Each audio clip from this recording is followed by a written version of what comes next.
What's up, everybody? Thanks for clicking this video. Thanks for tuning into my channel. My name is Simon Hill, Black American from Louisiana, coming to you live from Budapest, Hungary. Today is June 28th, 2026, about 10:45 a.m. where I'm at right now. And we are continuing our 22nd book in our Book to React series where we read an entire text cover to cover on live with the people. This is an open source book club, open source library where everybody can come and join in and get in on the conversation and dive into some intellectual works. We are reading Leon Trotsky's The History of the Russian Revolution. And today we are nearing the end of this momentous task, this gargantuan book. We are beginning volume 3. We are beginning volume 3 of Leon Trotsky's 1,000-page tome. And, in the first volume, Trotsky went over,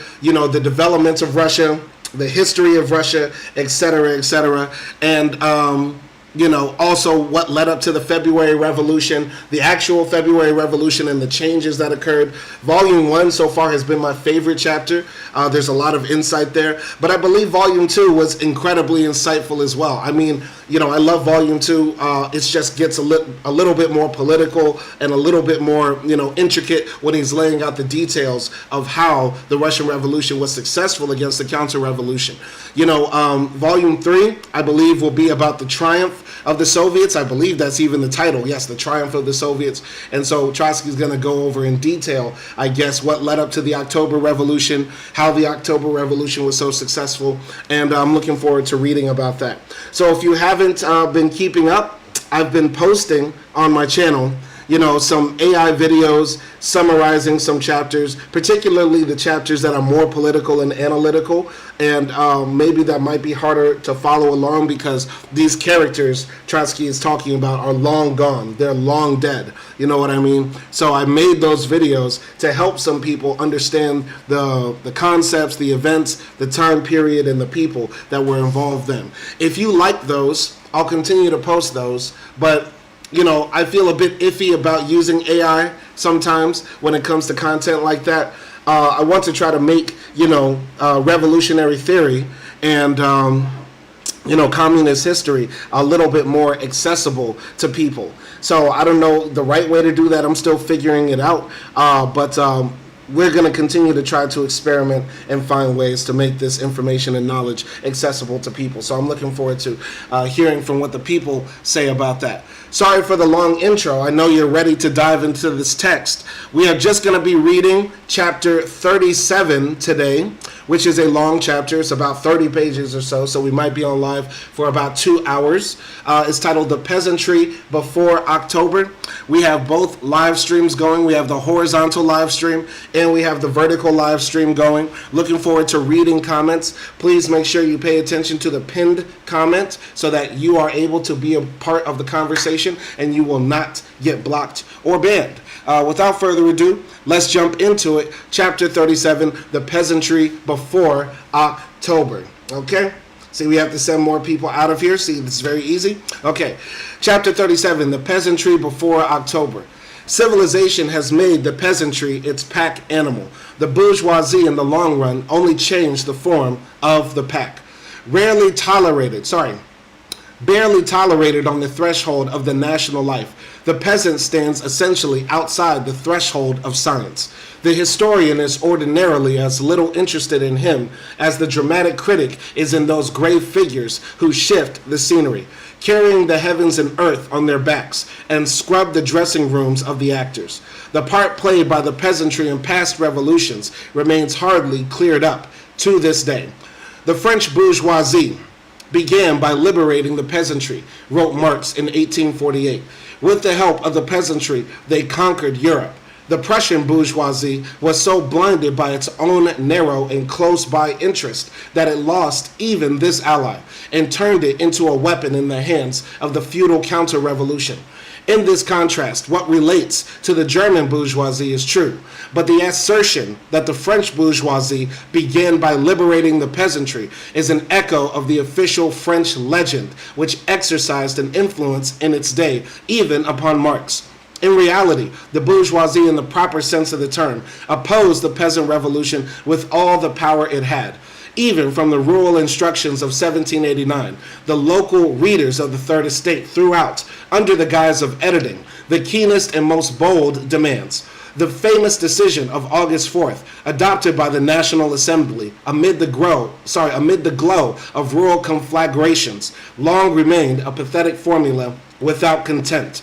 The peasants who would not reconcile themselves to this deceit were adjured by the Constituent Assembly to return to the fulfillment of their duties and have the proper respect for feudal property. The civil guard tried more than once to put down the peasantry in the country, but the city workers, taking the side of those in revolt, met the bourgeois punitive expeditions with stones and broken tile. So basically, what Trotsky is saying here is that, the peasantry has always been sort of the third wheel of prior revolutions in history. Keep in mind that Marxists generally have a blind spot when they think about slavery and slave revolutions. For example, in Haiti, is that a working class revolution? Is it a peasant revolution? Is it a proletarian revolution? That's a topic for another day. But when they're thinking about revolutions, they're primarily thinking about the ones in Europe. And the argument that Trotsky is making is that the peasantry has been the backbone of civilization. Literally, they're the people that grow our food and make sure that we're able to sustain and build on top of civilization, but they have never truly been represented. And Trotsky even lays out a criticism of Marx. Marx thought that the bourgeois who had a revolution in France liberated the peasants, and he is saying that is not true. That's absolutely not true. In fact, the peasants were told to go back to their land, okay? So, continuing here, what do you think about that, by the way? If you're watching this right now, what do you think? Do you think the peasantry has ever been liberated in a revolution prior to the Soviet Revolution? Even if we think about the American Revolution, what happened immediately after the American Revolution? We had Bacon's Rebellion, we had Shays' Rebellion. If I'm keeping my timeline right, these were peasant revolutions. These were farmers upset about this new national government who is instituting taxes on them without proper representation. Okay? So, continuing here. Throughout 5 years, the French peasantry rose at every critical moment of the revolution, preventing a deal between the feudal and bourgeois property holders. The Parisian sansculottes, pouring out their blood for the Republic, liberated the peasant from his feudal chains. The French Republic of 1792 marked a new social regime, in contradistinction to the German Republic of 1918 or the Spanish Republic of 1931, which mean only the old regime minus the dynasty. At the bottom of this difference, it is not hard to find the agrarian question. The French peasant did not think directly of a republic. He wanted to throw off the landlord. The Parisian Republicans ordinarily forgot all about the country, but it was only the peasant pressure upon the landlord which guaranteed the creation of a republic, clearing the feudal rubbish out of its road. A republic with a nobility is not a republic. This was excellently understood by the old man Machiavelli, who, in his Florentine exile 400 years before the presidency of Ebert, between hunting thrushes and playing at trick-track with the butcher, generalized the experience of democratic revolutions. Whoever wants to found a republic in a country where there are many nobles can only do this if it, to begin with, he exterminates them all. Let's read that again. This is from Machiavelli. Whoever wants to found a republic in a country where there are many nobles can only do this if, to begin with, he exterminates them all. Okay, so if you want to make a republic, this is early, revolutionary theory from, Machiavelli. He's basically saying what us communists say is that if you want to have a democracy, you have to basically kill off the nobles. You have to kill off the people who believe that their right to rule is based upon their grandfather owning the land 100,000 years ago, whatever. Anyway, the Russian muzhiks were essentially of the same opinion, and they revealed this openly without Machiavellianism. While Petrograd and Moscow played the main role in the movement of the workers and soldiers, the first place in the peasant movement must be accorded to the backward Great Russian Agricultural Center. In the middle region of the Volga. Here, the relics of serfdom had especially deep roots. The nobles' proprietorship in the land was most parasitic in character. The differentiation of the peasantry was far behind, and the poverty of the village thus more nakedly revealed. Bursting out in this region as early as March, the movement had been immediately adorned with acts of terror. Through the efforts of the dominant parties, it was soon switched, however, into the channel of compromise politics. In the industrially backward Ukraine, agriculture, carried on for export, had acquired a far more progressive and consequently more capitalistic character. Here, the stratification of the peasantry had gone considerably further than in Great Russia.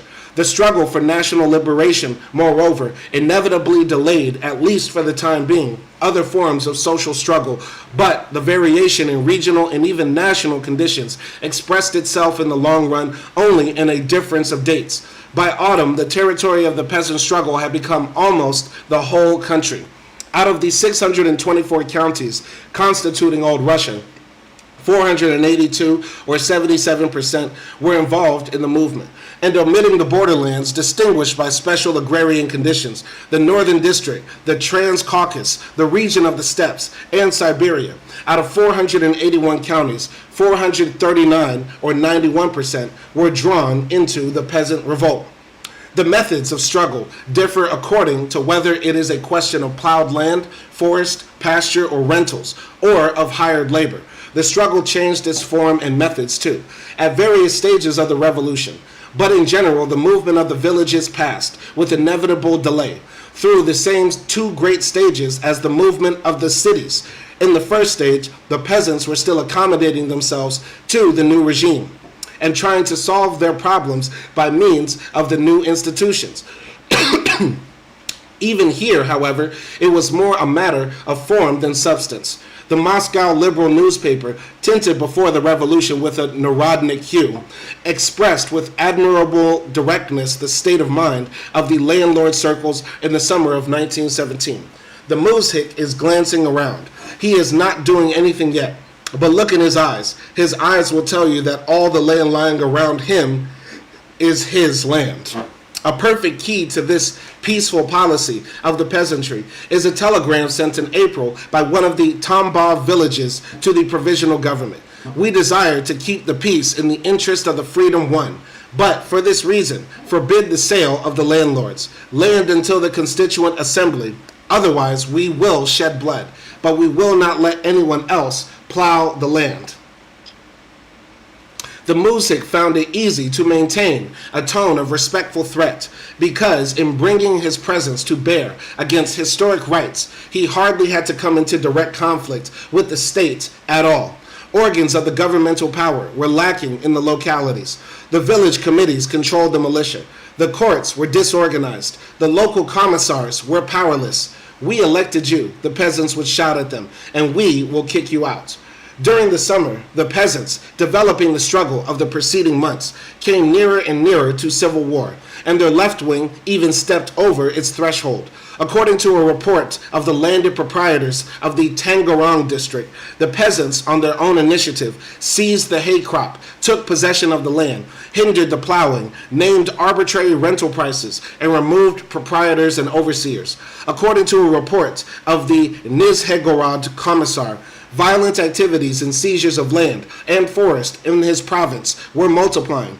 The county commissars were afraid of seeming to the peasants like defenders of the big landlords. The rural militia were not to be relied on. There have been cases when officers of the militia took part in violence together with the mob.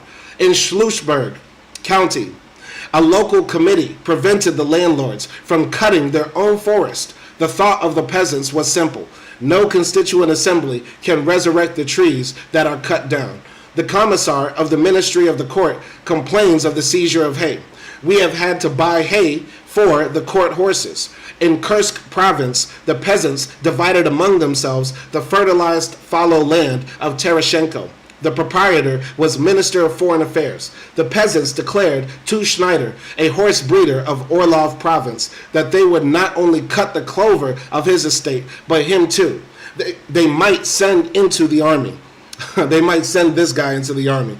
The village committee directed the overseer of Rodzianko's estate to surrender the hay to the peasants. If you don't listen to this land committee, you'll get treated different. You'll get arrested. Signed and sealed. Okay? All right, let's go here.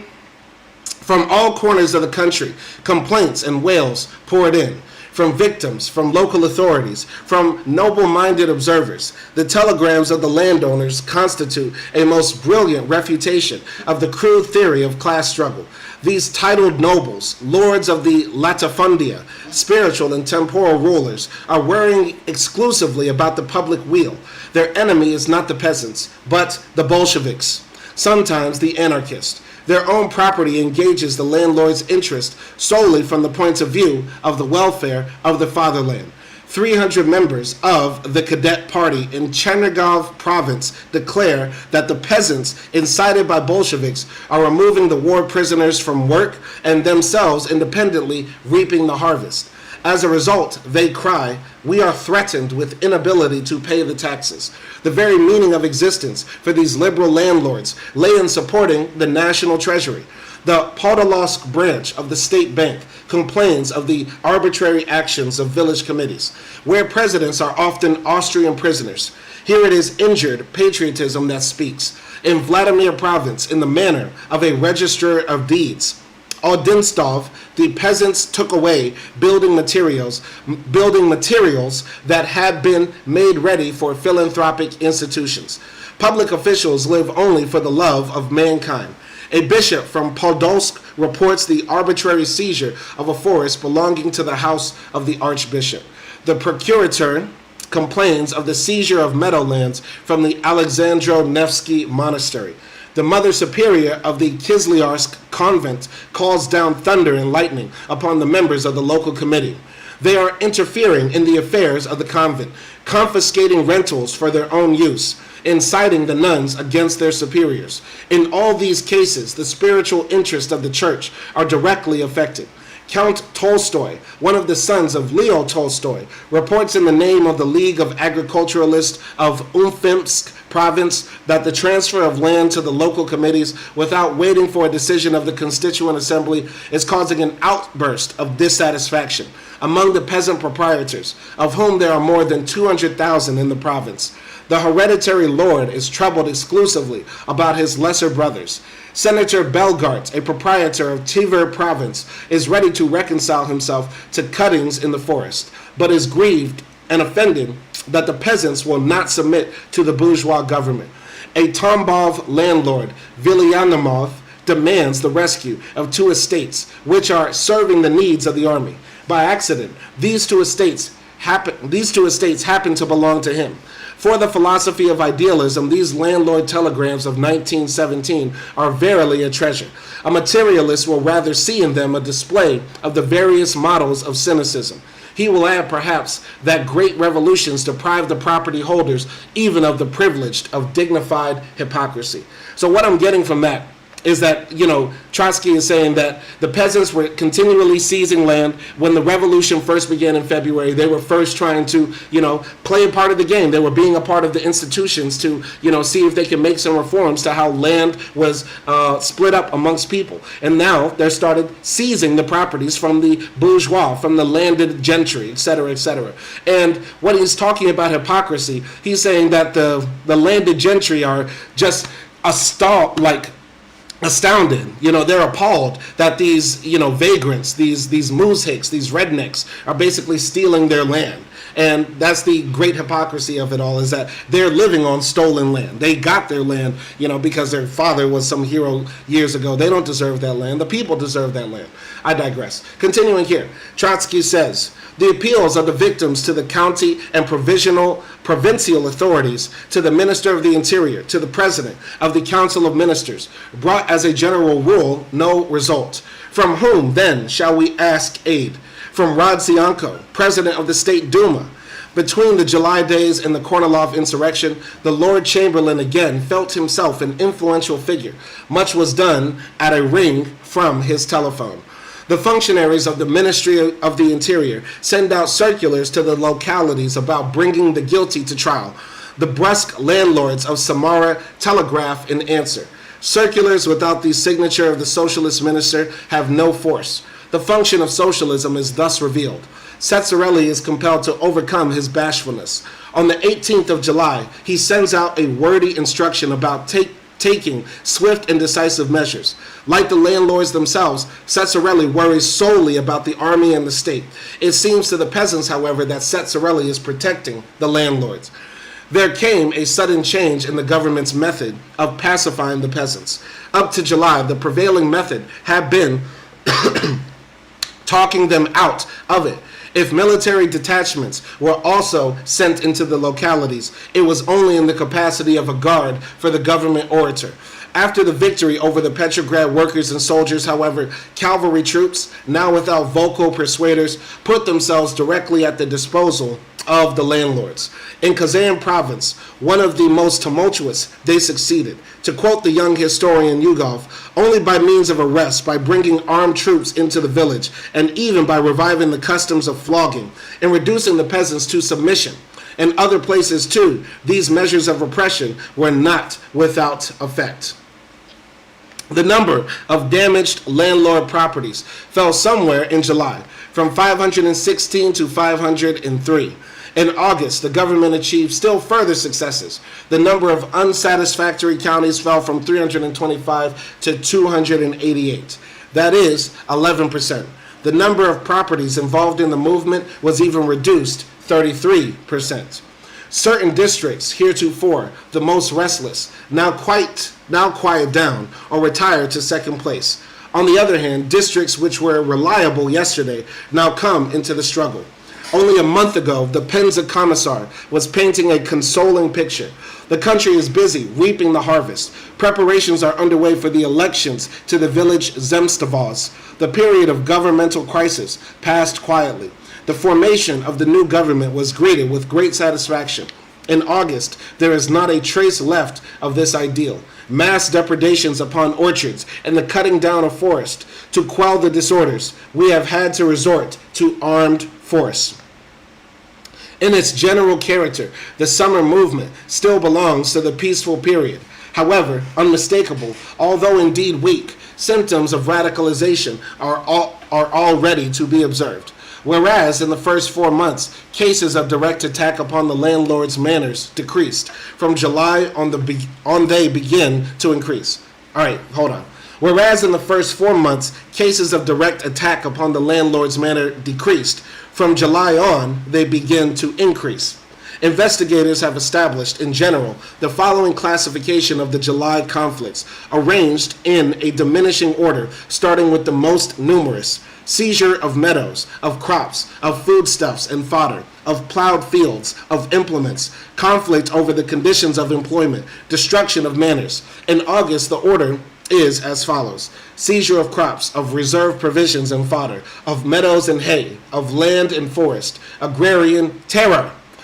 At the beginning of September, Kerensky, in his capacity of commander-in-chief, issued a special order, repeating the recent arguments and threats of his predecessor, Kornilov, against violent activities on the part of the peasants. A few days later, Lenin wrote, "Either all the land to the peasants immediately, or the landlords and capitalists will bring things to the point of an endlessly ferocious peasant revolt." During the months following this became a fact. This is the question, my second question to the audience today, and anybody who answers this question will have their comments read out loud.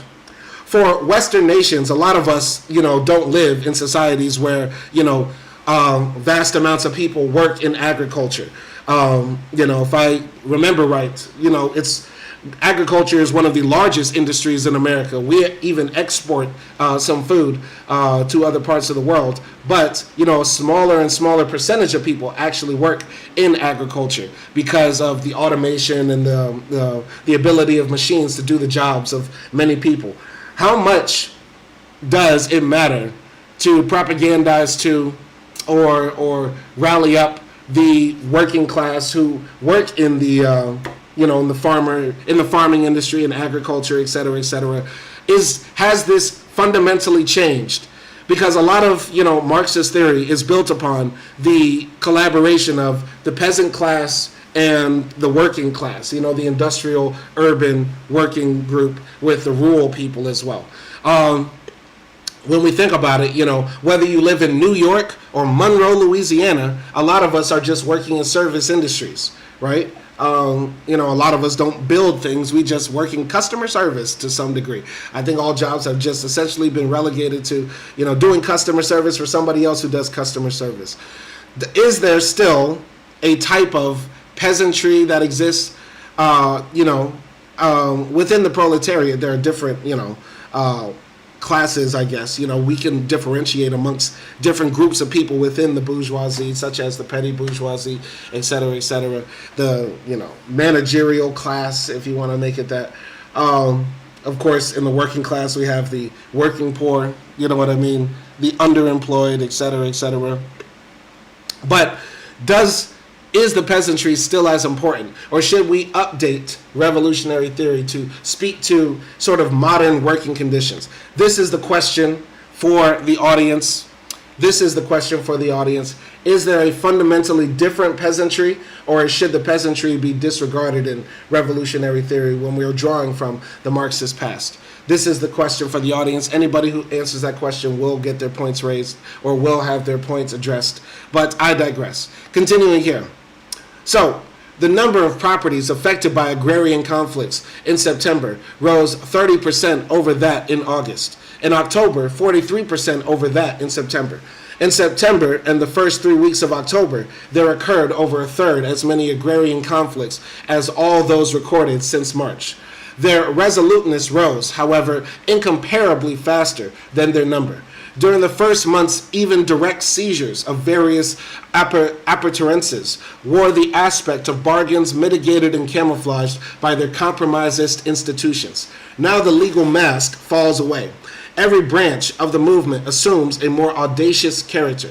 From various forms and degrees of pressure, the peasants are now passing over to violent seizures of the various parts of the landlord's business, to the extermination of the nest of the gentility, the burning of manors, even the murder of proprietors and overseers. The struggle for a change in the conditions of rent, which in June exceeded the number of cases, the destructive movement, falls in October to 1/40th the number. Moreover, the rent movement itself changes its character, becoming merely another way of driving out the landlord. The veto on buying and selling land and forest gives place to direct seizure. The mass wood cuttings and mass grazings acquire the character of a deliberate destruction of the landlord's goods. In September, 279 cases of open destruction of property are recorded. They now constitute more than 1/8 of all the conflicts. Over 42% of all the cases of destruction recorded by the militia between the February and October revolutions occurred in the month of October. The struggle for the forest was especially bitter. Whole villages were frequently burned to the ground. The timber was strongly guarded and selling at a high price. The muzhik was starving for timber. Moreover, the time had come to lay up firewood for the winter. Complaints came in from Moscow, Nizhegorod, Petrograd, Orel, and Volyn provinces, from all corners of the country, about the destruction of forest and the seizure of the reserves of corded wood. The peasants are arbitrarily and ruthlessly cutting down the forest. 200 desiatins of the landlord's forest have been burned by the peasants. The peasants of Klimovsky and Chernikovsky counties are destroying the forest and laying waste the winter wheat. The forest guards are in flight. The landlord's forests are groaning. The chips are flying throughout the whole country. All that autumn, the muzhik's axe was feverishly beating time for the revolution. In the districts which imported grain, the food situation in the villages deteriorated at a faster pace than in the city.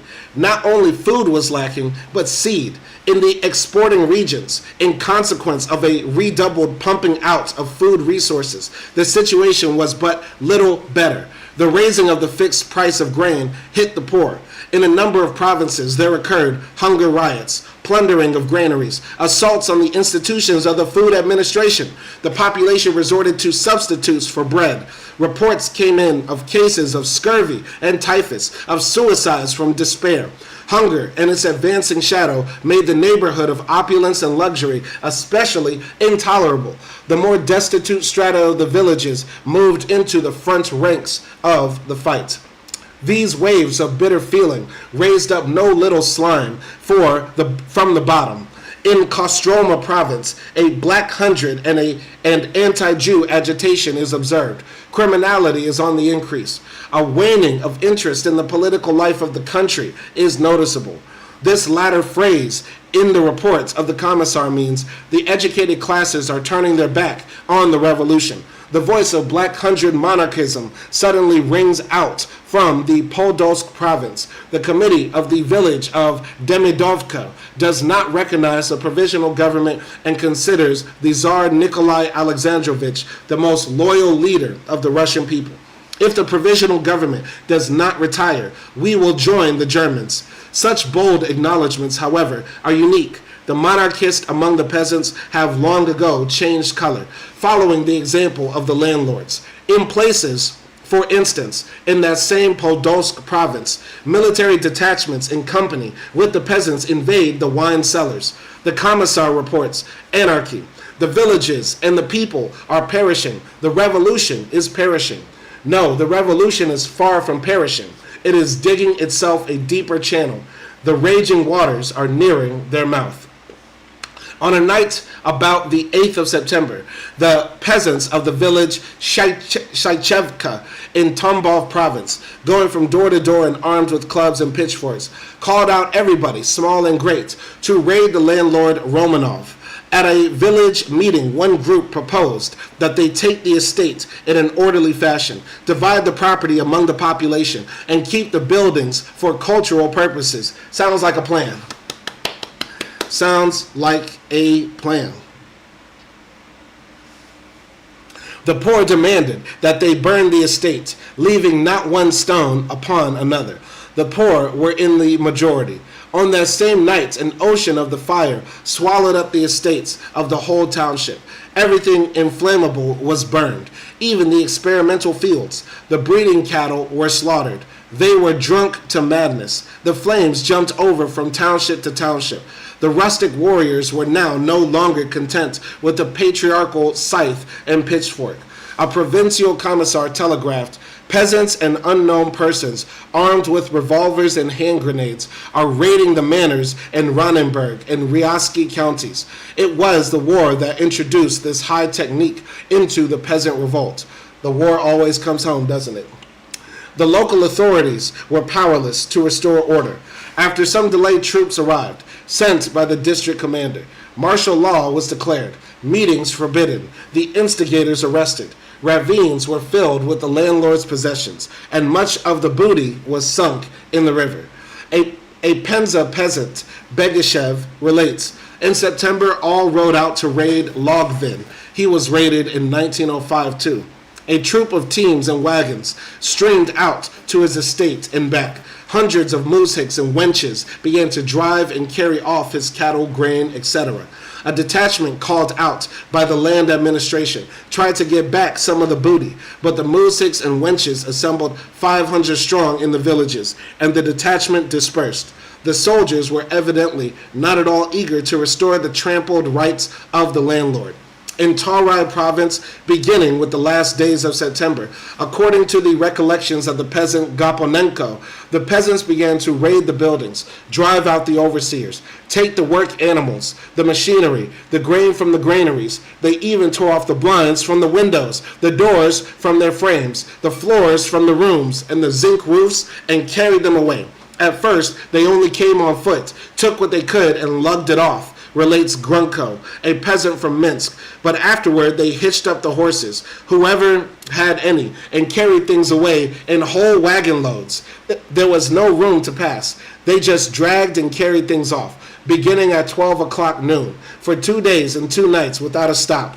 In those 48 hours, they cleaned out everything. The seizure of property, according to a Moscow peasant, Kuzmichev, was justified as follows. The landlord was ours. We worked for him, and the property he had ought to belong to us alone.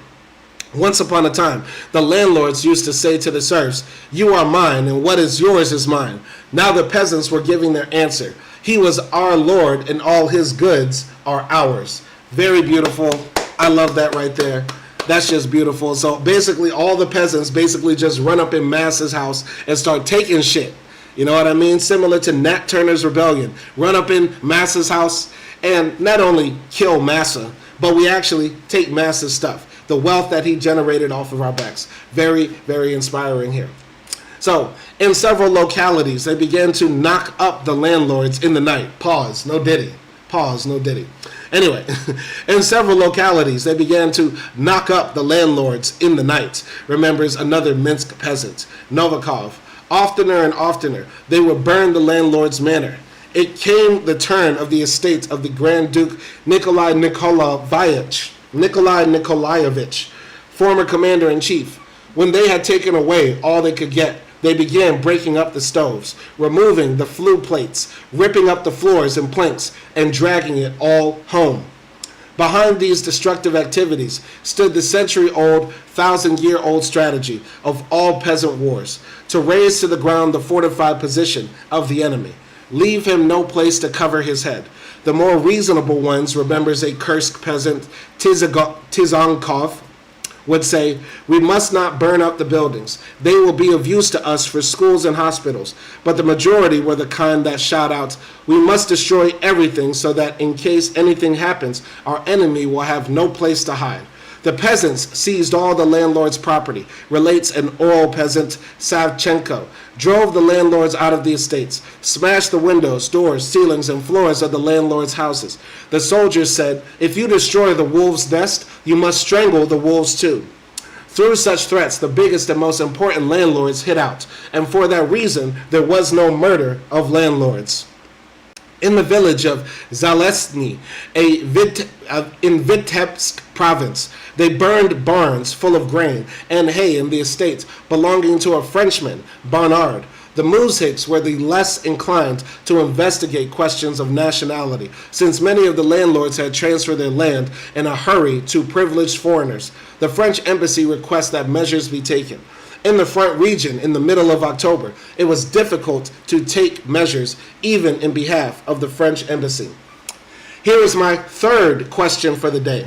And once again, anybody who answers one of the questions or comments on the text will have their comment read out loud. My question is, how do we feel about destroying the property or destroying the workplaces where we are now modern-day serfs? I believe recently there was a guy who blew up an Amazon warehouse that he was working at as an act of working class terrorism against the bourgeoisie. And what we are witnessing in Trotsky's writing right here is that the peasants are essentially blowing up the barns, blowing up the granaries, blowing up the fields, even killing their own work animals as a revolt against the exploitation that the landlord class has over them. How do we feel about that? In my opinion, I believe to some degree, this tactic could be useful. I believe this tactic could be useful. Of course, it has to be paired with a mass workers' movement. It has to not be adventurism.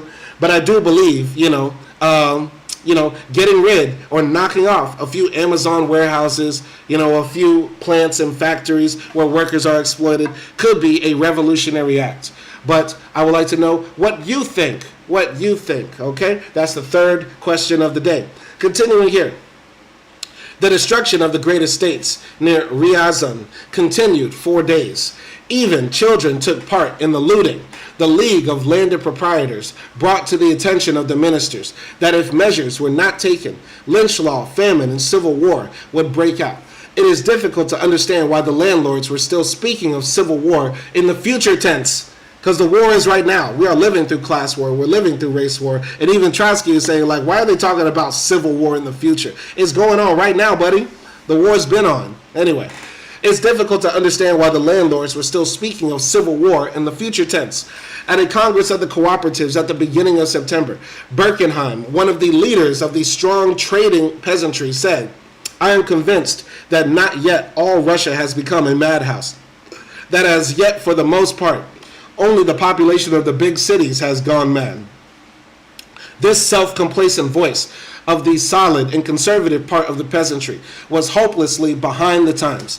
It was during that very month that the villages totally broke loose from all nooses of reason, and the ferocity of their struggle left the madhouse of the cities far behind. In April, Lenin had still considered it possible that the patriotic cooperators and the kulaks would drag the main mass of the peasantry after them along the road of compromise with the bourgeoisie and the landlord. For this reason, he so tirelessly insisted upon the creation of special Soviets of farmhands deputies and upon independent organizations of the poorest peasantry. Month by month, it became clear, however, that this part of the Bolshevik policy would not take root. Except in the Baltic state, there were no Soviets of farmhands. The peasant poor also failed to find independent forms of organization. To explain this merely by the backwardness of the farmhands and the poorest strata of the villages would be to miss the essence of the thing. The chief cause lay in the substance of the historic task itself, a democratic agrarian revolution. Upon the two principal questions, rent and hired labor, it becomes convincingly clear how the general interest of a struggle against the relics of serfdom cut off the road to an independent policy, not only for the poor peasants, but for the hired hands. The peasants rented from the landlords in European Russia 27 million desiatins, or about 60% of all the privately owned land, and they paid a yearly rental tribute of 400 million rubles. The struggle against peonage conditions of rent became, after the February Revolution, the chief element of the peasant movement.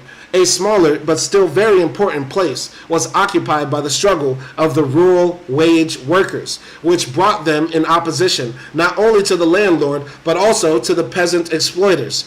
The tenant was struggling for an alleviation of the conditions of rent, the worker for an improvement in the conditions of labor. Both of them, each in his own way, started out by recognizing the landlord as property holder and boss. But as soon as the possibility opened of carrying the thing through to the end, that is, of taking the land and occupying it themselves, the poor peasants ceased to be interested in questions of rent, and the trade union began to lose its attraction for the hired hand. It was these rural workers and poor tenants who, by joining the general movement, gave its ultimate determination to the peasant war and made it irrevocable. Very interesting right here. So, Trotsky is saying, most of the people who were living in Russia at the time, they were renting the land, or at least when he's talking about the peasants. And I do believe that we have a rent crisis in America and in the West in general. There are many people who can't afford their rent. Many people are becoming renters and don't find it possible to own their own home. Is this also an avenue for agitating revolutionary struggle? When the contradictions of the rental market continually becoming, exorbitantly expensive for people to actually live in, when they have to commute further and further away from the places of actual industry, can this agitation, can this contradiction, lead to revolutionary struggle? That's the question here. And I believe so. I guess that's the fourth question for the day. What do you think? Is rent... Our exorbitantly high rent prices in our modern day sufficient enough to agitate for revolutionary struggle the same way Trotsky is bringing up, the vast amount of renters in Russia agitated the struggle there. But I will continue. But the campaign against the landlord did not draw in quite so completely the opposite pole of the village, so long as it did not come to open revolt. The upper circles of the peasantry played a prominent role in the movement, at times a leading role. In the autumn period, however, the well-to-do muzhiks looked with continually increasing distrust at the spread of the peasant war. They did not know how this would end. They had something to lose. They stood aside, but they did not succeed in holding off entirely. The village would not permit it. More reserved and hostile than our own communal kulaks, were the small landowners standing outside the commune. In the whole country, there were 600,000 homesteads of peasants owning plots up to 50 dessiatines. In many localities, they constituted the backbone of the cooperatives and gravitated, especially in the South, toward the conservative peasant union, which had already become a bridge toward cadet party. The secessionist and rich peasants, according to Gulis, a Minsk peasant, supported the landlords and tried to appease the peasantry with arguments. In some places, under the influence of local conditions, the struggle within the peasantry assumed a furious character, even before the October Revolution. The secessionists suffered most cruelly in this struggle. Almost all their farm buildings were burnt, says Kuzmichev, a Nizhgorod peasant. Their property was partly annihilated and partly seized by the peasants. The secessionist was the landlord's servant, entrusted with several of the landlord's forest tracts. He was favorite of the police, the gendarmerie, and the rulers. The richest peasants and merchants of several villages of Nizhgorod County disappeared in the autumn and returned to their neighborhoods only after 2 or 3 years. Very interesting. He's saying that the secessionists, were the protectors of the property interest of the landlords, of the landed gentry.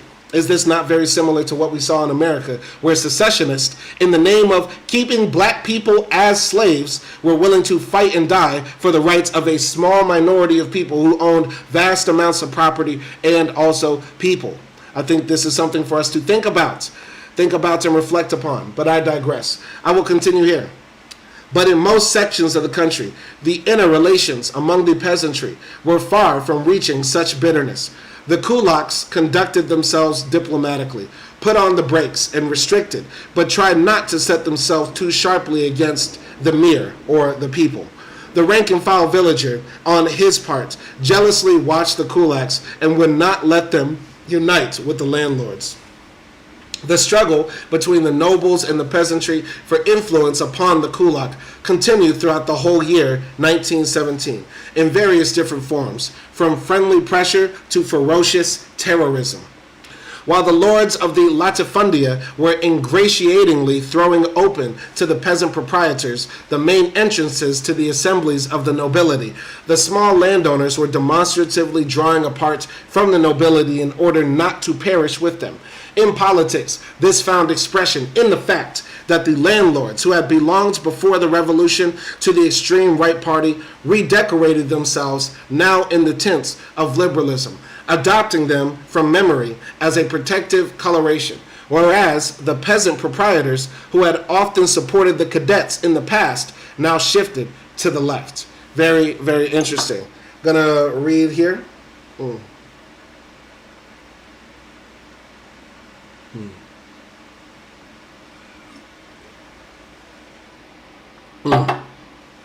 Sorry, I had to take a quick water break. A Congress of Petty Proprietors of Perm Province, held in September, emphatically distinguished itself from the Moscow Congress of Landed Proprietors, at the head of whom stood counts, dukes, and barons. An owner of 50 dessiatines said, "The cadets never wore armyak and lapti, and therefore will never defend our interest." Pushing away from the liberals, the laboring proprietor would look around for such socialists as would stand for property rights. One of the delegates came out for the social democracy. "The worker," he said, "give him land and he will come to the village and stop spitting blood. The social democrats will not take the land away from us." He was speaking, of course, of the Bolsheviks. "We will not give away our land to anybody. Those will easily part with it who easily got it, as for example, the landlord. But the peasant had a hard time getting the land." In that autumn period, the villages were struggling with the kulaks, not throwing them off, but compelling them to adhere to the general movement and defend it against blows from the right. There were even cases where a refusal to participate in a raid was punished by the death of the culprits. The kulak maneuvered while he could, but at the last moment, scratching the back of his head once more, hitched the well-fed horses to the iron-rimmed wagon, and went out for his share. It was often the lion's share. The well-to-do got the most out of it, says the Penza peasant, Beghishev, those who had horses and free men. Savchenko from Orel expressed himself in almost the same words. The kulaks mostly got the best of it, being well-fed and with something to draw the wood in.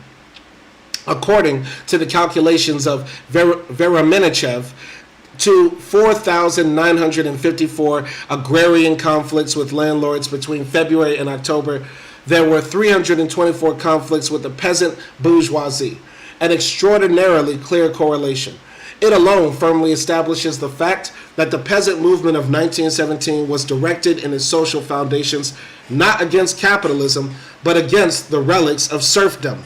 The struggle against kulakism developed only later, in 1918, after the conclusive liquidation of the landlord. Very interesting. So what Trotsky is saying here is that, the February, revolution was primarily what we saw in Chapter 7, my favorite chapter still to this day, was the workers and the soldiers and some of the peasants who had come to the city fighting against the capitalist and the bourgeois interest.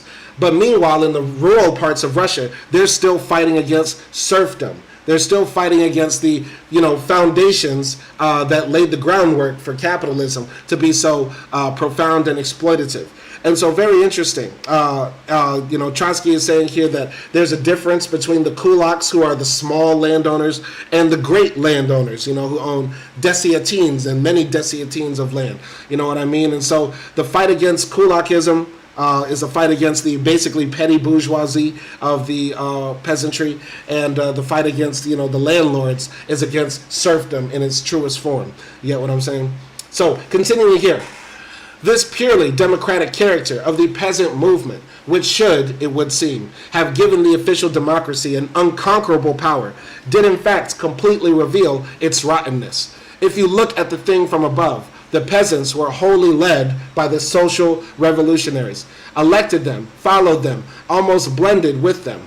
At the May Congress of Peasant Soviets, in the elections to the Executive Committee, Chernov received 810 votes. Kerensky 804, whereas Lenin got only 20 votes all in all. It was not for nothing that Chernov dubbed himself rural minister. But it was not for nothing either that the strategy of the villages brusquely parted company with Chernov's strategy. Their industrial isolation makes the peasants so determined in struggle with a concrete landlord impotent before the general landlord incarnate in the state. Hence, the organic need of the muzhiks to rely upon some legendary state as against the real one. In olden times, they created pretenders. They united round an imagined golden edict of the Tsar, or around the legend of a righteous world. After the February Revolution, they united round the social revolutionary banner, land and freedom, seeking help in it against the liberal landlord who had become a governmental commissar. The Narodnik program bore the same relation to the real government of Kerensky as the imagined edict of the Tsar to the real autocrat. So once again, Trotsky is making the argument here that, people that were believing in this Kerensky government were no different than people that believed in the imagined world of, monarchism, that this land is, holy, it's protected by the divine right of the king to, dish out to the people and protect the people as he sees fit. And so, the realism and the materialism of the February Revolution and the coming Bolshevik Revolution in October have yet to really hit the people. And so, very, very interesting that Trotsky is contrasting, idealist forms of government with materialist forms of analysis. Very, very interesting right here. Continuing. In the program of the social revolutionaries, there was always much that was utopian. They hoped to create socialism on the basis of a petty trade economy, but the foundation of their program was democratically revolutionary, to take the land from the landlord. When confronted with the necessity of carrying out its program, the party got tangled up in a coalition. Not only the landlords rose against the confiscation of the land, but also the cadet bankers. The banks had loaned against real estate no less than 4 billion rubles, intending to dicker with the landlords at the Constituent Assembly regarding prices, but end things in a friendly manner. The social revolutionaries zealously kept the muzhik away from the land. They went to pieces, therefore, not on the utopian character of their socialism, but on their their democratic inconsistency. It might have taken years to test out their utopianism. Their betrayal of agrarian democracy became clear in a few months. Under a government of social revolutionaries, the peasants had to take the road of insurrection in order to carry out the social revolutionary program. In July, when the government was coming down on the villages with measures of repression, the peasants, in hot haste, ran for defense to those same social revolutionaries. From Pontius the Young, they appealed for protection to Pilate the Old. From Pontius the Young, they appealed for protection from Pilate the Old.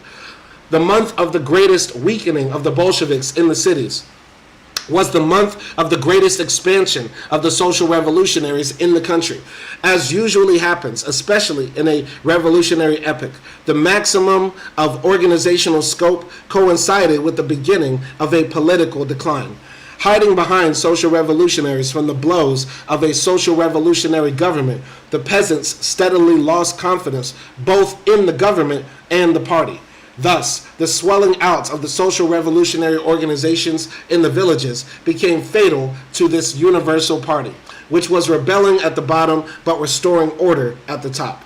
In Moscow, at a meeting of the military organization on the 30th of July, a delegate from the front, himself a social revolutionary, said, "Although the peasants still think themselves social revolutionaries, a rift has formed between them and the party. The soldiers confirmed this. Under the influence of social revolutionary agitation, the peasants are still hostile to the Bolsheviks, but in practice they decide the questions of land and power in a Bolshevik manner. The Bolshevik Pavlovsky, who worked in the Volga region, testifies that the most respected social revolutionaries, those who had taken part in the movement of 1905, were more and more feeling themselves pushed aside. The muzhiks called them old men, treating them with external difference, but voting in their own way. It was the workers and soldiers who had taught the villages to vote and take action in their own way. It is impossible to weigh the influence of the revolutionary workers upon the peasantry. It was continuous, molecular, penetrating everywhere, and therefore not capable of calculation. A mutual penetration was made easier by the fact that a considerable number of the industrial plants were situated in rural districts. But even the workers of Petrograd, the most European of cities, kept up a close connection with their native villages. Unemployment increasing during the summer months and the lockouts of the employers threw back many thousands of workers into the villages. A majority of them became agitators and leaders. From May to June, there were created in Petrograd back-home clubs corresponding to different provinces, counties, and even villages. Whole columns in the workers' press were devoted to announcements of back-home club meetings where reports about journeys to the villages would be heard, instructions drawn up for delegates, and money collected for agitation. Not long before the uprising, these clubs united around a special central bureau under the leadership of the Bolsheviks. This back-home club movement soon spread to Moscow, Tver, and probably to a number of other industrial cities. Very interesting what Trotsky is saying here. He's saying that, essentially the workers in the cities are coming back to these small villages and agitating and radicalizing people, which I think is very, very inspiring and something that we should also keep in mind. I know a lot of us come from, small, shitty towns or rural communities or backward places in the West. You know what I mean? And we've all, wanted to strive for something better. You know what I mean? And a lot of us abandoned small town America. Maybe small town America or small town Western, countries are the places where we can get the most revolutionary fervor stirred up. You know what I mean? What do we actually think? This is a question for the audience. Alex has joined the live stream. What do you think? Do you think we can have revolutionary potential in small town America or other small town cities in Western developed nations? Okay, what do you think, Alex, who has joined the live stream? Continuing here. However, in the matter of direct influence upon the village, the soldiers were still more important. It was only in the artificial conditions of the front or in the city barrack that the young peasants, overcoming to a certain degree their isolation, will come face to face with problems of nationwide scope. Here too, however, their political dependence made itself felt. While continually failing under the leadership of patriotic and conservative intellectuals and then striving to get free of them, the peasants tried to organize in the army separately from other social groups. The authorities looked unfavorably upon these inclinations. The war ministry opposed them. The social revolutionaries did not welcome them. The Soviets of peasants' deputies took but weak root in the army. Even under the most favorable conditions, the peasant is unable to convert his overwhelming quantity into a political quality. Only in the big revolutionary centers, under the direct influence of the workers, did the Soviets of peasant soldiers succeed in developing any important work. Thus, between April 1917 and January 1st, 1918, the Peasant Soviet in Petrograd sent 1,395 agitators into the villages with special mandate and about the same number without mandates. These delegates covered 65 provinces. Entranced back home clubs were formed among the sailors and soldiers, following the example of the workers, and they supplied their delegates with credentials giving them the right to free passage on railroads and steamboats. The private lines accepted these papers without a murmur. Conflicts arose on the government lines. Okay? So, yeah, let's go here. We got to put Alex out of here. All right, we have to put some other people out of here as well. Okay, once again, if I ask you a question, if I directly look you in the eye and ask you a question, you better answer it. You better answer it, because if I'm taking my time to directly ask you a question, you better answer. Okay? If not, you will be quickly escorted out of here, because this is a book club. This is a library. This is a place of education and intellectual discussion, not a place to talk about BS. So, very interesting what Trotsky is saying here. Very interesting what Trotsky is saying here. He's saying that, the workers were coming and agitating for people and, raising the revolutionary and class consciousness of the peasants. But the soldiers, once again, the soldiers are the heroes of Trotsky's book, because the soldiers have been radicalized. The soldiers are doing a lot of revolutionary work throughout the country, and it is very inspiring and very enlightening for me reading this. This book switched my mind from thinking that all cops are bastards to all cops are inherently communist. We went from ACAB to ACAC. Pause. All cops are communist. They just don't know it yet. All cops are communist. And that's something that we need to keep in mind. But what do you think? For example, I'm going to, once again, lay down my log here. If I ask you directly a question, you better answer. Isaac Sosa, what do you think about propagandizing to police and soldiers? Do you think this is a proper strategy we should use as leftists, as socialists, as communists, to raise class consciousness? Or should we continue to just agitate blindly against forces of state power, such as the police and the army? What do you think, Isaac Sosa? And if Isaac Sosa does not answer the question, he will be quickly escorted out of here. Continuing here. These official delegates of organizations were, after all, however, mere drops in the peasant ocean. And infinitely greater work was accomplished by those hundreds of thousands of millions of soldiers who quit the front and the rear garrisons of their own accord, with the strong slogans of mass meeting speeches ringing in their ears. Those who had sat silent at the front became garrulous at home in the villages. They found no lack of greedy listeners. Among the peasantry surrounding Moscow, says Morozov, one of the Moscow Bolsheviks, there was a tremendous swing to the left. The villages and towns of Moscow provinces, or Moscow province, were swarming with deserters from the front. They were visited also by city proletariats who had not yet cut off their connections with the country. The dreamy and backward villages of Kaluga province, according to the peasant Namachenkov, were waked up by soldiers coming home from the front for various reasons during June and July. The Nizhny Gorod Commissar reports that all the law-breaking and lawlessness is connected with the appearance within the boundaries of the province of deserters, soldiers on furlough, or delegates from the regimental committees. The overseer of the properties of Princess Beryatinsky of Zolotonesky County complains in August of the arbitrary acts of the land committee, whose president is a Kronstadt sailor, Gatrin.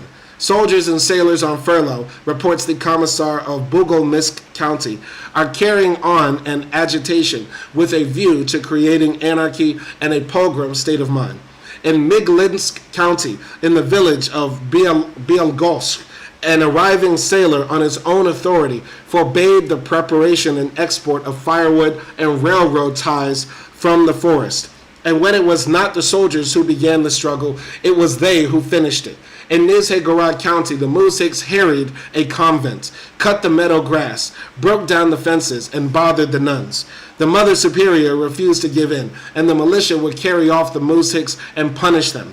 So the thing dragged along, writes the peasant Arbakov, until the soldiers arrived. The buddies immediately took the bull by the horns. The convent was cleaned out.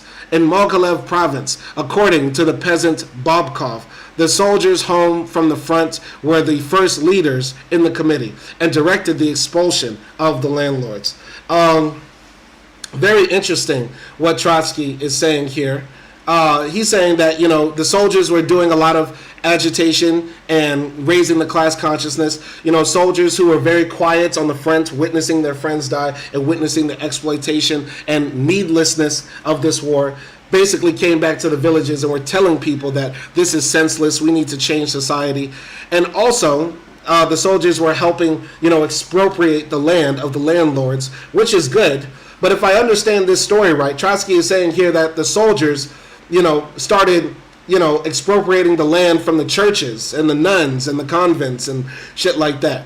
And Trotsky earlier made this argument that, the church was in bed with the bourgeoisie. They were going to support the bourgeoisie in maintaining their exploitative land deals with the peasants because they wanted to protect their property, which were the churches and convents and stuff like that. And so, if I understand right, they expropriated the land from these nuns, etc., etc. All right. Let's put some more people here. All right. All right. So once again, this is.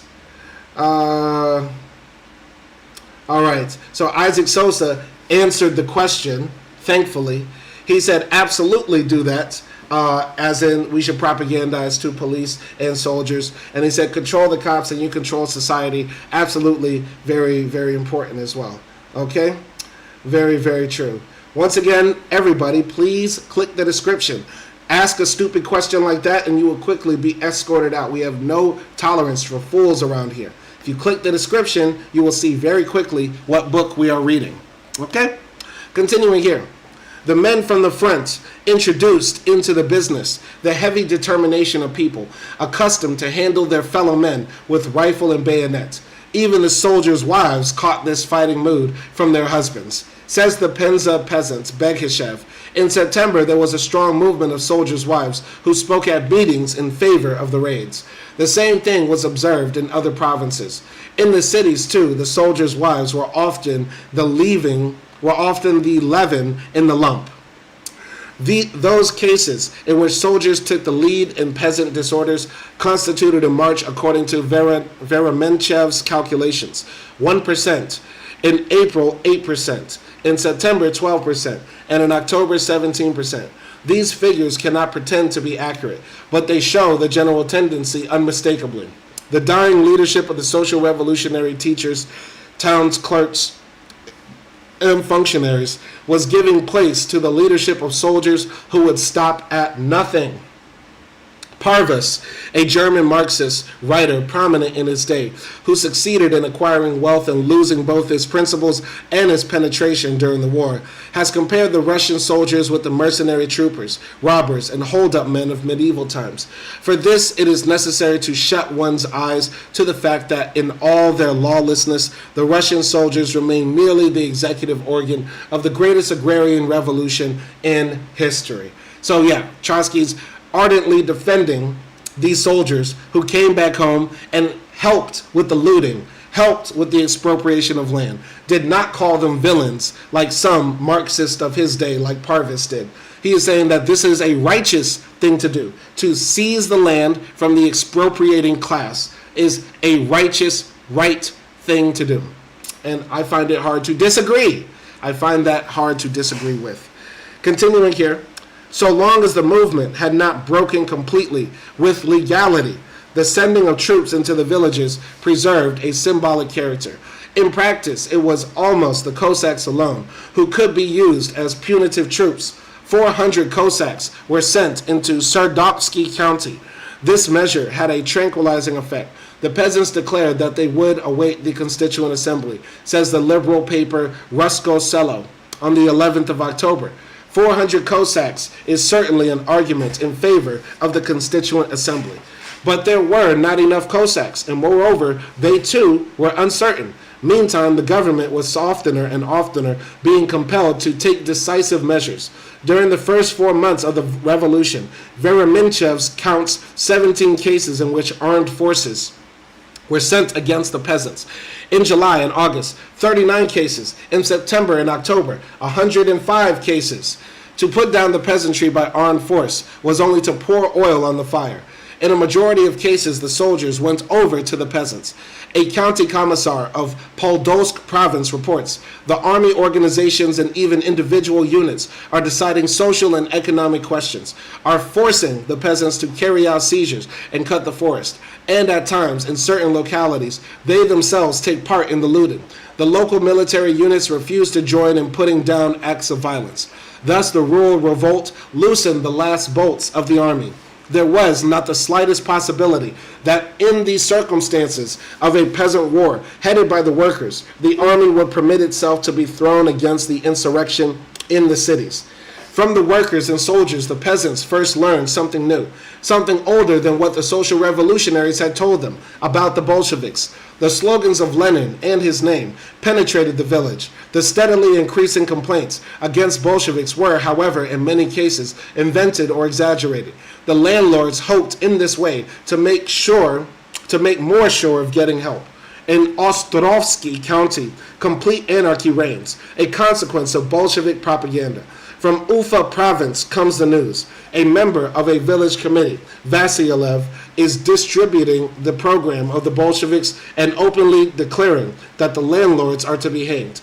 In seeking protection from robbery, the Novgorod landlord, Polonik, does not forget to add, the executive committees are brimful of Bolsheviks. That means that they are unfavorable to the landlord.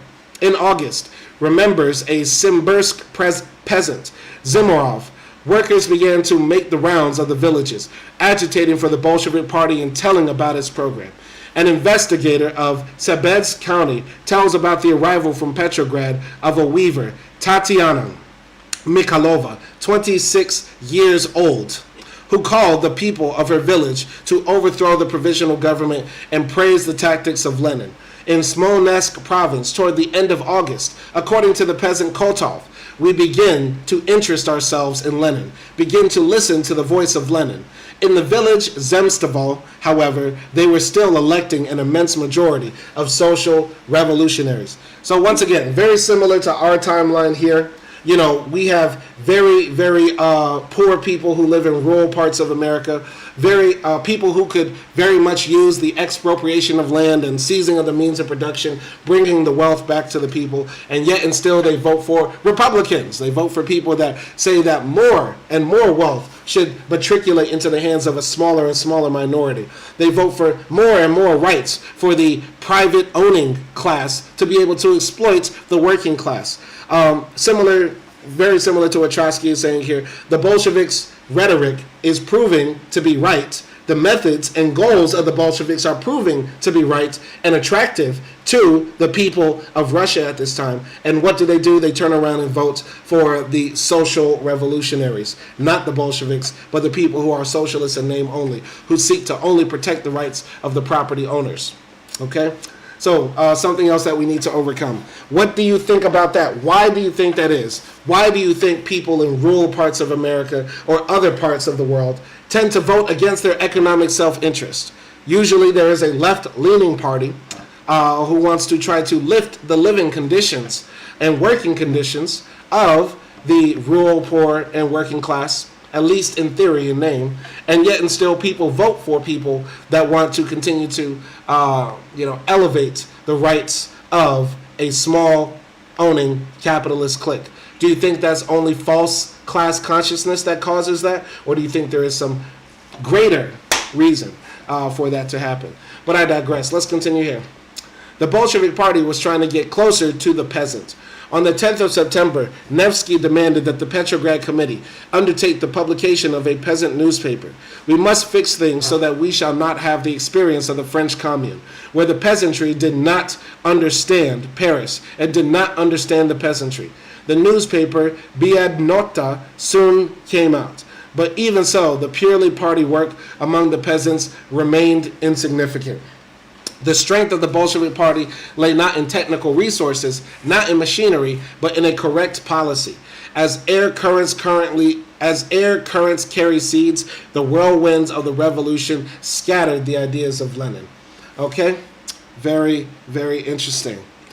By September, remembers a Tver peasant, Vorobiev, not only the soldiers, but the poor peasants themselves were oftener and more boldly beginning to come out at meetings in defense of the Bolsheviks.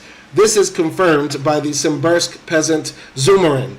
Among the poor and some of the middle peasants, the name Lenin was on everybody's lips. The talk was only of Lenin. A Novgorod peasant, Grigoviv, tells how a social revolutionary in the village called the Bolsheviks usurpers and traitors, and how the muzhiks thundered, "Down with the dog. Pound him with rock. Don't tell us any more fairy stories. Where is the land? That's enough from you. Give us the Bolsheviks." It is possible, by the way, that this episode, and there were many like it, derives from the post-October period. Facts stand strong in a peasant's memory, but his chronology is weak. The soldier Chinoviv, who came back to his home in Oral province with a trunk full of Bolshevik literature, had not been welcomed by the home village. It's probably German gold, they said. But in October, the village nucleus had 700 members and many rifles, and always comes out in defense of the Soviet paper. The Bolshevik Verachev tells how the peasants of the purely agricultural province of Voronezh woke up from the effects of the social revolutionary fumes and began to take an interest in our party. Thanks to which we already had a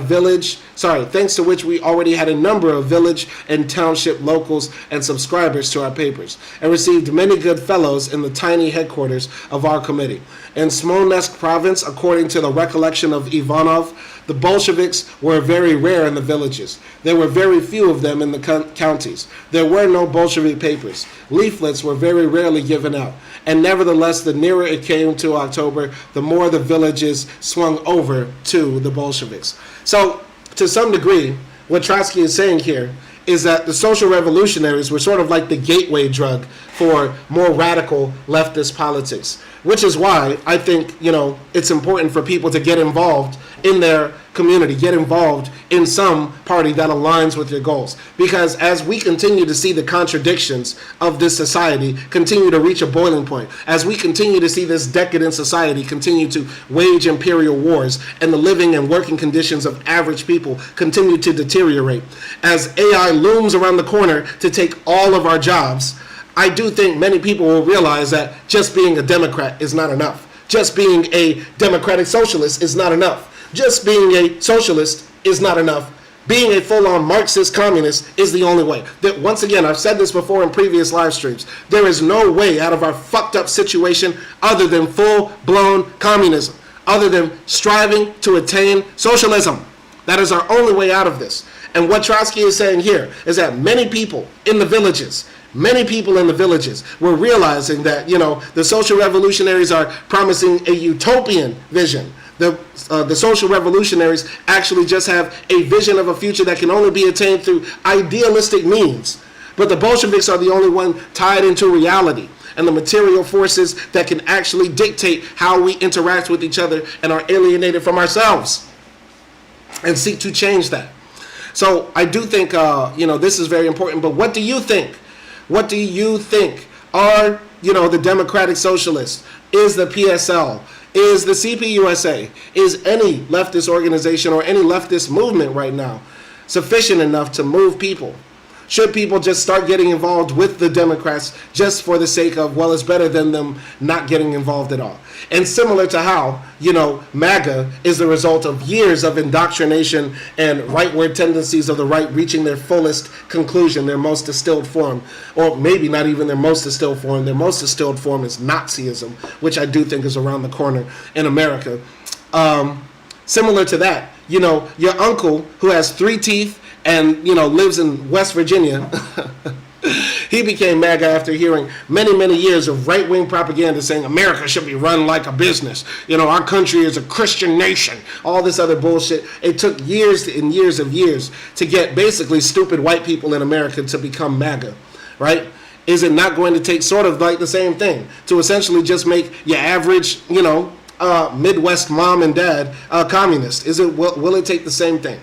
Will it take the same thing? I think so. But what do you think? What do you think? This is my 5th question to the audience today.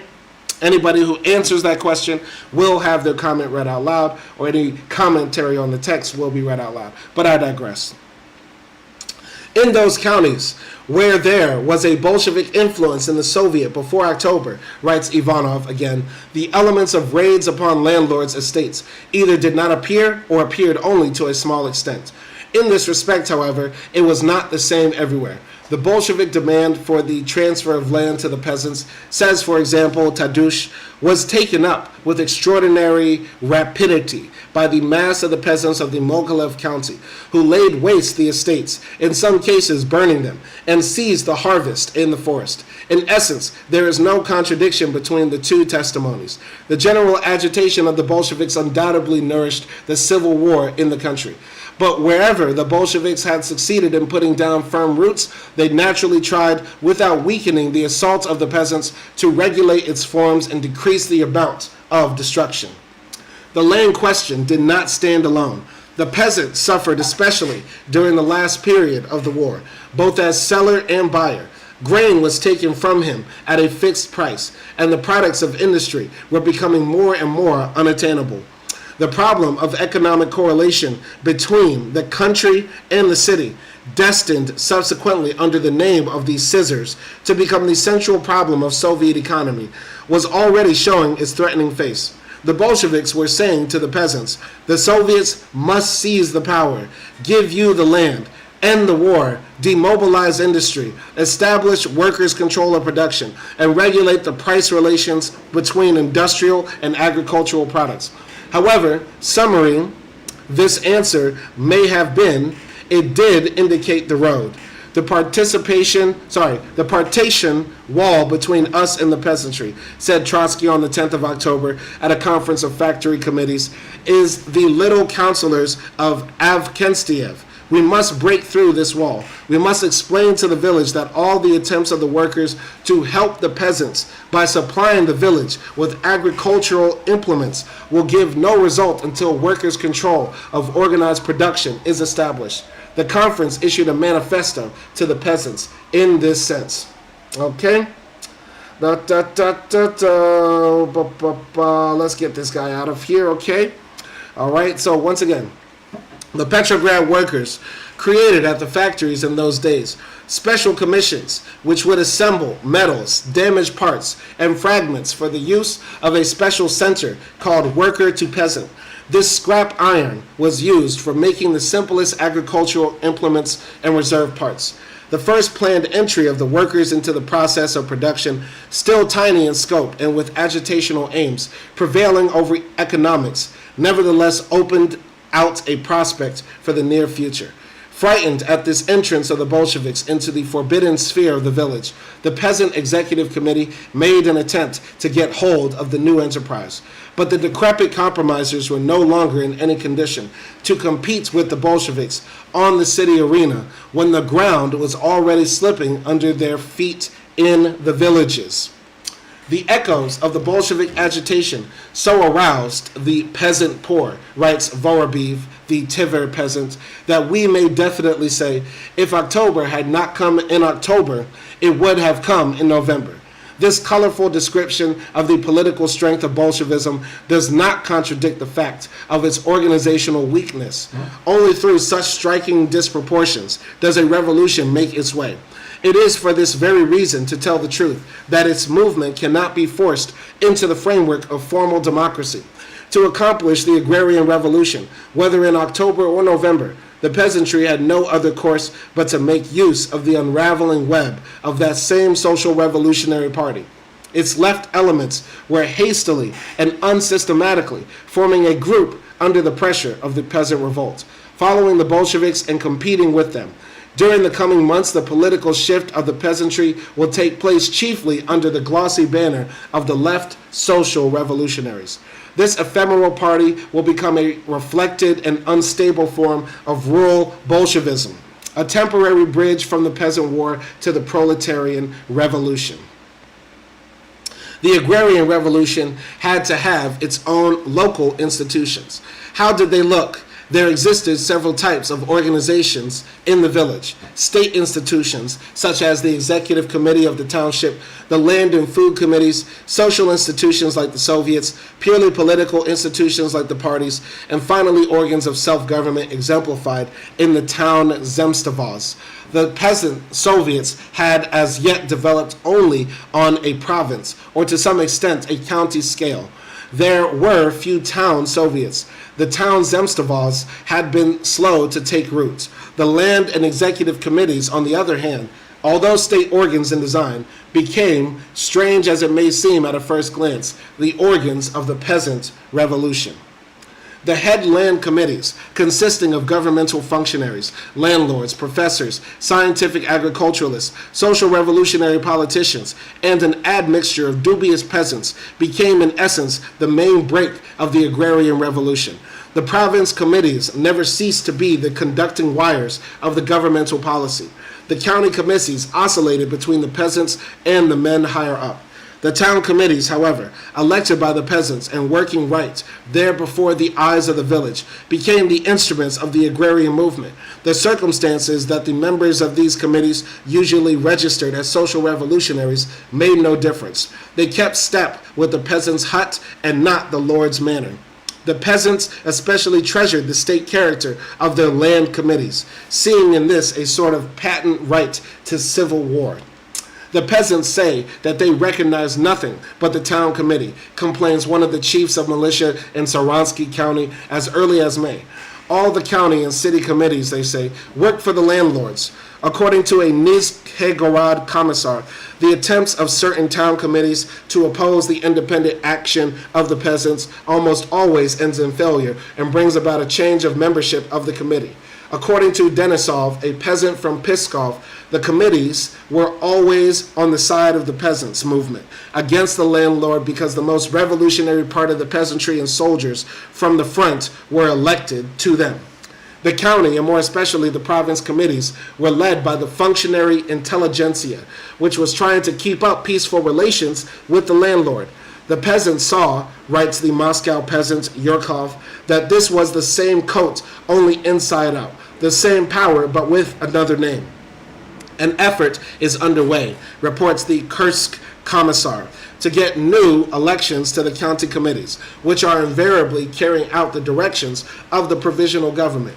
It was very hard, however, for the peasants to get into the county committees. The social revolutionaries kept hold of the political ties between the villages and townships, and the peasants were thus compelled to act through a party whose chief mission consisted of turning the old coat inside out.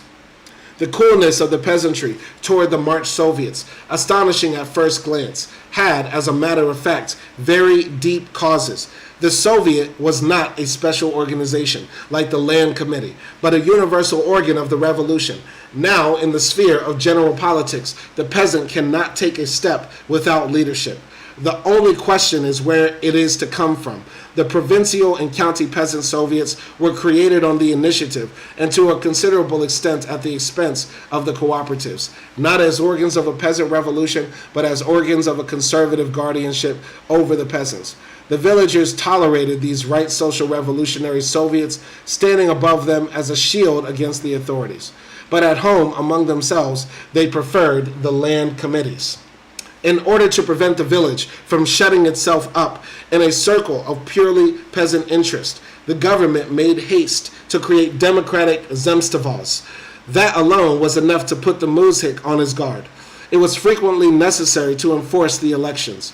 There were cases of lawlessness, reports the Penza Commissar, resulting in a breakup of the elections. In Minsk province, the peasants arrested the president of the electoral commission of the town, Prince Trotsky Libertskoy, accusing him of tampering with the list. It was not easy for the muzhiks to come to an agreement with him about the democratic solution of their age-old quarrel. The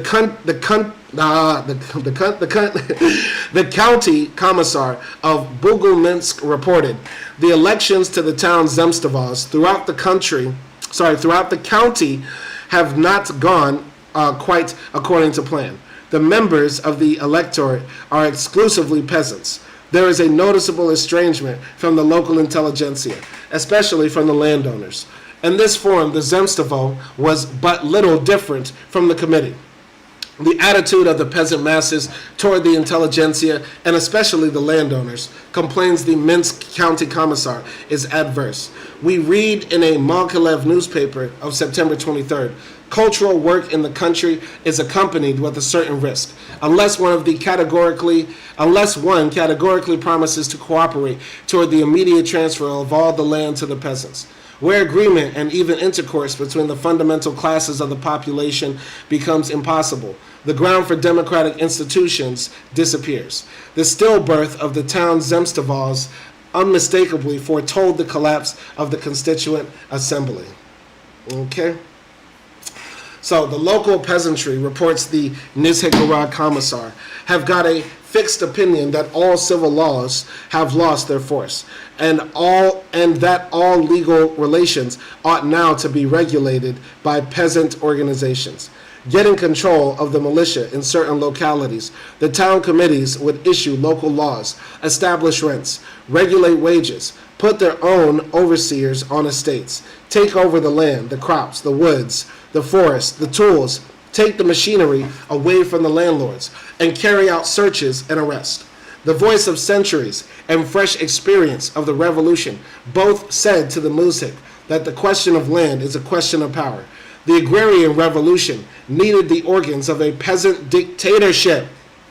The muzhik did not yet know this Latin word, but the muzhik knew what he wanted.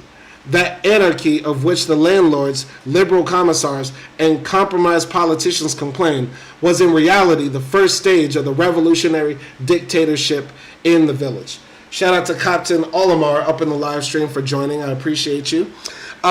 This chapter feels like, Trotsky going over the counter-revolution against the peasantry.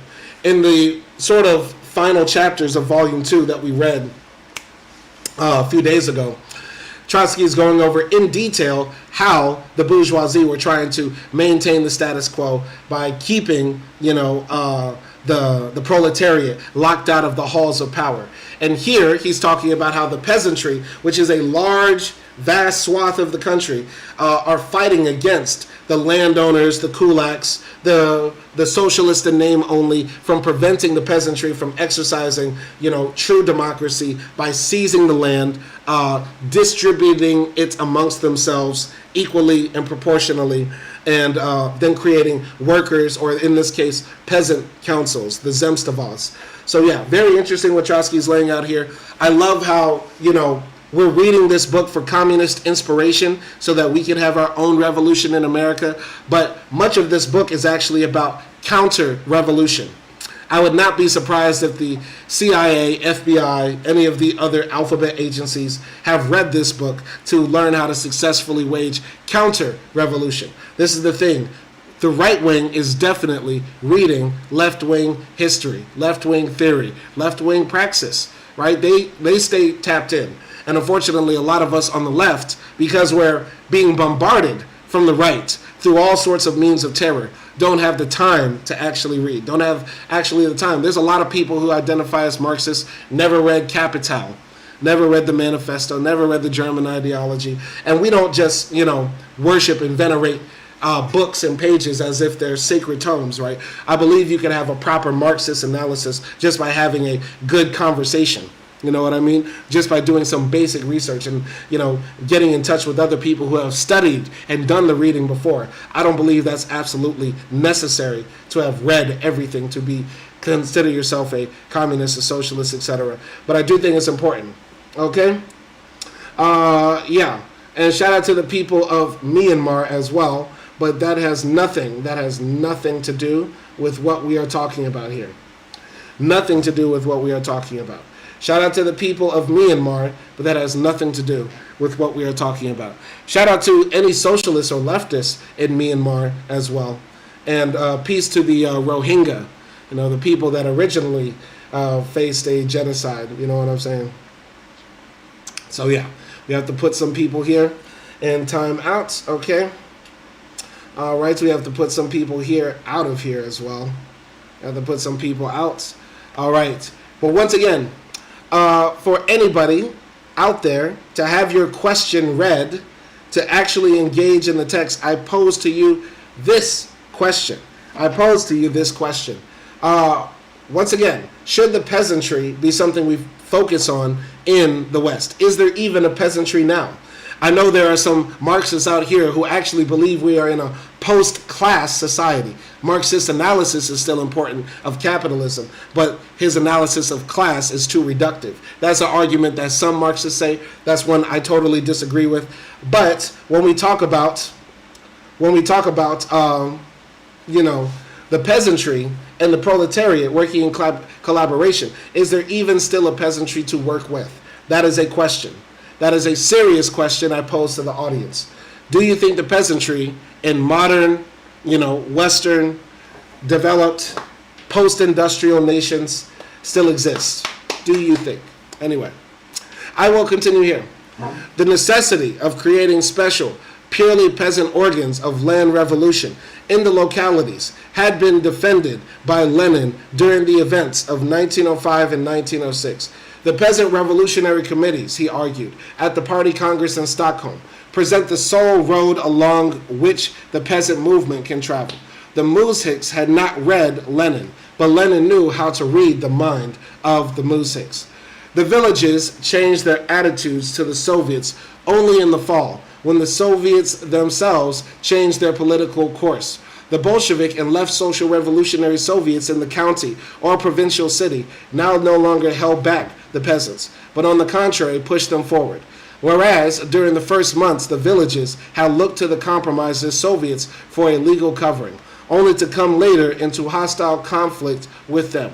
Now they first began to find in the revolutionary Soviets a real leadership. The Saratov peasants wrote in September, "The power throughout all Russia ought to go to the Soviets of workers, peasants, and soldiers' deputies. That will be safer." Only in the fall did the peasantry begin to join their land program to the slogan of "All power to the Soviets." But here too they did not know by whom or how these Soviets were to be led. Agrarian disturbances in Russia had their great tradition, their simple but clear program, their local martyrs and heroes. The colossal experience of 1905 had not passed without leaving its trace in the villages. And to this we must add the work of these sectarian ideas which had taken hold of millions of peasants. I knew many peasants, writes a well-informed author, who accepted the October Revolution as the direct realization of their religious hopes. Of all the peasant revolts known in history, the movement of the Russian peasantry in 1917 was undoubtedly in the highest degree fertilized by political ideas. If nevertheless it proved incapable of creating an independent leadership and taking the power in its own hands, the causes of this are to be found in the organic nature of an isolated, petty, and routine industry. While sucking all the juice out of the muzhik, his economic position did not give him in return the ability to generalize. The political freedom of a peasant means in practice the ability to choose between different city parties.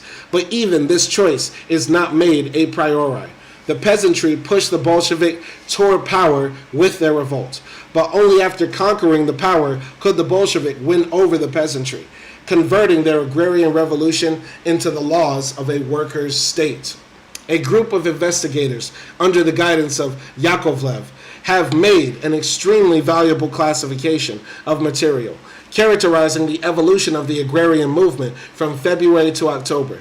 Designating the number of disorganized actions in each month as 100, these investigators have estimated that there were in April 33 organized conflicts, in June 86, in July 120.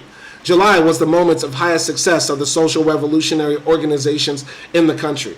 In August, for 100 disorganized conflicts, there were only 62 organized, and in October, 14. From these figures, wonderfully instructive, although of qualified significance, Yakovlev draws a totally unexpected conclusion. Whereas up to August, he says, the movement has grown steadily more organized. In the fall, it acquired a more spontaneous character. Another investigator, Vremenchev, arrives at the same formula. The lowering of the figure of organized movements in the period of the pre-October waves testifies to the spontaneousness of the movements of those months. If the spontaneous is contrasted to the conscious as blindness to eyesight, and that is the only scientific contrast, then we must come to the conclusion that the consciousness of the peasant movement increased up to August, and then began to fall rapidly, enough to disappear completely at the moment of the October insurrection. But this our investigators obviously did not wish to say. Taking a somewhat reflective attitude to the question, it is not difficult to understand, for example, that the peasant elections to the Constituent Assembly, in spite of their externally organized character, were incomparably more spontaneous, that is, thoughtless, sheep-like, blind, than the disorganized peasant campaigns against the landlord, where each peasant knew quite well what he wanted. In the autumn crisis, the peasants did not abandon conscious action for spontaneous, but abandoned compromisist leadership for the Civil War. The decline in organization was really a superficial feature. The compromisist organization fell away, but what it left was by no means a vacant space. The peasants came out on the new road under the direct leadership of the most revolutionary elements, the soldiers, sailors, and workers. And entering upon decisive activities, the peasants would quite often call a mass meeting and even take pains that the resolution adopted should be signed by all those living in the same village. In the autumn period of the peasant movement, with its raiding forms, writes a third investigator, Shestakov, what oftenest appears upon the scene is the old peasant assembly. By means of the assembly, the peasants divide the appropriated goods. Through the assembly, they conduct negotiations with the landlord and overseers, with the county commissars, and with punitive expeditions of all kinds. The question why the town committees, which have led the peasants right up to the Civil War, now disappear from the scene, finds no direct answer in these materials, but the explanation comes of itself. A revolution very quickly wears out its organs and implements. Owing to the mere fact that the land committees had been conducting semi-peaceful activities, they were bound to seem of little use for direct assaults.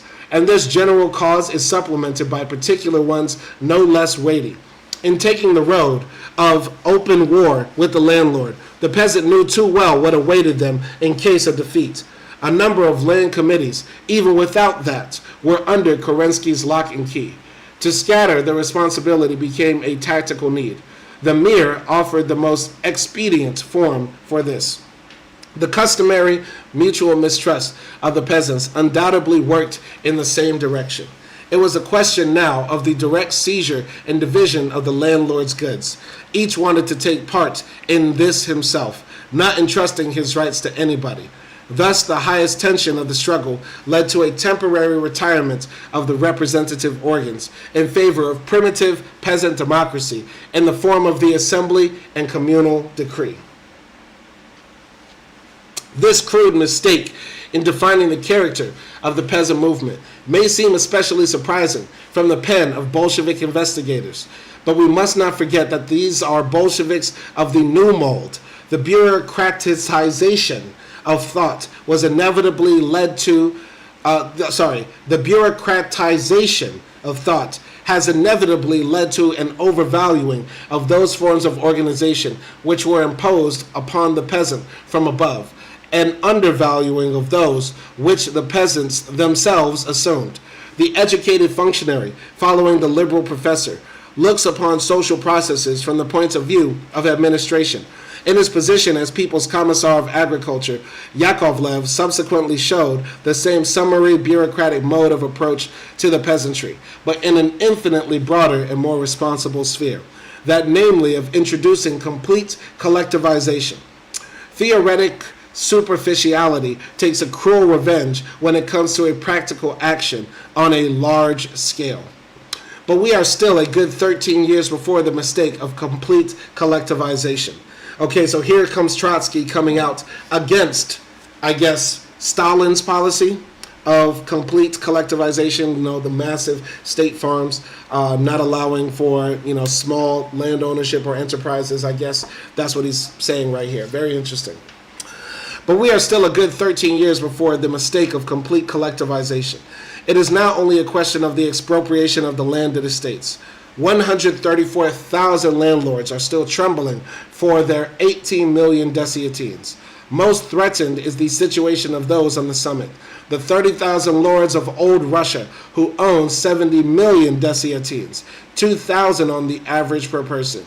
A lord, Babaroykin, writes to the Chamberlain Rodzianko, "I am a landlord, and somehow it won't fit into my head that I am to be deprived of my land, and that too for a most improbable purpose, for an experimental test of socialist teachings. But it is the task of revolution to accomplish just those things which will not fit into the heads of the ruling class." The more far-sighted landlords cannot help realizing, however, that they will not be able to keep their estates. They are no longer even trying to. The sooner we get rid of our land, they are saying, the better. The Constituent Assembly presents itself to them primarily as a vast clearinghouse where the state will recompense them not only for their land, but also for their anxieties. The peasant landowners adhered to the program of theirs on the left. They were not unwilling to have an end of the parasitical nobility, but they were afraid of unsettling the conception of landed property. The state is rich enough, they declared at their meetings, to pay the landlords something like 12 billion rubles. In the quality of peasants, they were counting on being able to make use of these noble estates once they had been paid for by the people on favorable terms. The proprietors understood that the extent of the indemnity was a political magnitude to be determined by the correlation of forces at the moment of payment. Up to the end of August, there remained a hope that the Constituent Assembly, convoked a la Kornilov, would follow a line of agrarian reform midway between Rodzianko and Milikov. The collapse of Kornilov meant that the possessing classes had lost the game. During September and October, the possessing classes were awaiting the outcome of a hopelessly sick man. During September and October, the possessing classes were awaiting the outcome as a hopelessly sick man awaits death. Autumn with muzhiks is the time for politics. The fields are mowed. Illusions are scattered. Patience is exhausted. Time to finish things up. The movement now overflows its banks, invades all districts, wipes out local peculiarities, draws in all the strata of the villages, washes away all considerations of law and prudence, becomes aggressive, fierce, furious, a raging thing, arms itself with steel and fire, revolvers and hand grenades, demolishes and burns up the manorial dwellings, drives out the landlords, cleanses the earth, and in some places waters it with blood. My God. My God, Trotsky is epic with that pen. He was a beast with that typewriter. My God. Yes, drench the rivers. Drench the fields with blood of the landlords. Drench the field with the blood of the kulaks. Yes, yes, yes, yes. Gone are the nest of the gentility celebrated by Pushkin. Gone are the nest of the gentility celebrated by Pushkin, Turgenev, and Tolstoy. The old Russia has gone up in smoke. The liberal press is a collection of groans and outcries about the destruction of English gardens, of paintings from the brushes of serfs, of patrimonial libraries, the Parthenons of Tambov, the riding horses, the ancient engravings, the breeding bulls. Bourgeois historians have tried to put the responsibility upon the Bolsheviks for the vandalism of the peasants' mode of settling accounts with the culture of his lords. In reality, the muzhik was completing a business entered upon many centuries before the Bolsheviks appeared in the world. He was fulfilling his progressive historic task with the only means at his disposal. With revolutionary barbarism, he was wiping out the barbarism of the Middle Ages. Moreover, neither he nor himself, nor his grandfather, nor his great-grandfather before him ever saw any mercy or indulgence. Oh, this is the closest. This is the closest we will come to Trotsky or any Marxist analyzing the Haitian Revolution or of the many various slave revolts that happened throughout the Americas where black men took up arms to fight against their oppressors. Because essentially what Trotsky is saying here, the serfs were slaves. The Russian peasantry were slaves for many years. We know that the word for slave comes from Slav. Essentially, the Slavic peoples were the slaves of Europe for many, many years. And what he is saying is that now, when the peasantry rises up and drenches the field with the blood of their former landlords, the former possessing classes, it is brutal, historic destiny come to fruition. The slave will eventually overturn his master, kill his master, hang his master, and expropriate the wealth from his master. Is this not inspiring? It especially touches me as somebody who is a big fan of reading about slave revolts in the Americas, hearing about, masters getting killed in their bedrooms, them picking up the baby and smacking it on the wall. You get what I'm saying? All for liberty as they break the chains. I find this to be so inspiring, and this is the type of shit I love. I love it. I love hearing about the comeuppance of our enemies. I love hearing about our enemies getting that pike up their ass. You know what I'm saying? I love this. I love it, absolutely. Absolutely inspiring. Anyway, when the feudal landlords got the best of the Jacquerie 4.5 centuries before the liberation of the French peasants, a pious monk wrote in his chronicle, they did so much evil to the country that there was no need of the coming of the English to destroy the kingdom. These never could have done what was done by the nobles of France. Only the bourgeoisie in May 1871 proved able to exceed the French nobles in ferocity. The Russian peasants, thanks to the leadership of the workers and the Russian workers, thanks to the support of the peasants, avoided learning this twofold lesson from the defenders of culture and humanity. Okay? So, Mishra says, Christianity destroyed the culture and identity of blacks during the colonial era to now. Sure, Mishra, but because you came with the swastika, we're going to have to kick you out. You will never be welcomed here. And yes, I know that the swastika is a ancient religious symbol of Hinduism, but in this modern day and age, putting it in your profile pic gives more red flags than actually a sign of you appreciating some religious or cultural heritage. So yeah, you gotta go. Do not come around here again. I never want to see you again. Even though your comment was somewhat true. Somewhat true. I do believe Christianity was used as a weapon of psychological war against enslaved people from Africa in the Americas. Yes, but do not come around here with swastikas. You will instantly get kicked out. We have no tolerance for Nazis and fascists. We want total Nazi death. I want every single Nazi and fascist in the world to be executed. Period. Okay? All right, let's continue here. From the defenders of culture and humanity. All right. The interrelations between the fundamental classes of Russia at large were reproduced in the village, just as the workers and soldiers went into a fight with the monarchy, contrary to the plans of the bourgeoisie. So the peasant poor rose boldest of all against the landlord, not heeding the warnings of the kulak. Just as the compromisers believed that the revolution would stand firmly on its feet only from the moment it was recognized by Milikov, so the middle peasants, glancing round to right and left, imagined that the signature of the kulak would legitimize these seizures. And finally, somewhat as the bourgeoisie, although hostile to the revolution, did not hesitate to appropriate the power, so the kulaks, after resisting the raids, did not refuse to enjoy their fruits. The power did not remain long in the hands of the bourgeoisie, nor the landlord's chattels in the hands of the kulaks, for like reasons. The strength of the agrarian, democratic, and essentially bourgeois revolution was manifested by the fact that it overcame, for a time, the class contradictions of the village. The farmhand helped the kulak in raiding the landlord. The 17th, 18th, and 19th centuries of Russian history climbed up on the shoulders of the 20th and bent it to the ground. The weakness of this belated bourgeois revolution was manifested in the fact that the peasant war did not urge the bourgeois revolutionists forward, but threw them back conclusively into the camp of reaction. Cesarelli, the hard labor convict of yesterday, defended the estates of the landlords against anarchy. The peasant revolution, thus rejected by the bourgeoisie, joined hands with the industrial proletariat. So this is the final paragraph right here. If you have any comments or questions, it's open discussion time as we end our reading for the day. If you have any comments or questions, put them in the chat. I will try to read them before we close up this live stream after I read this final paragraph.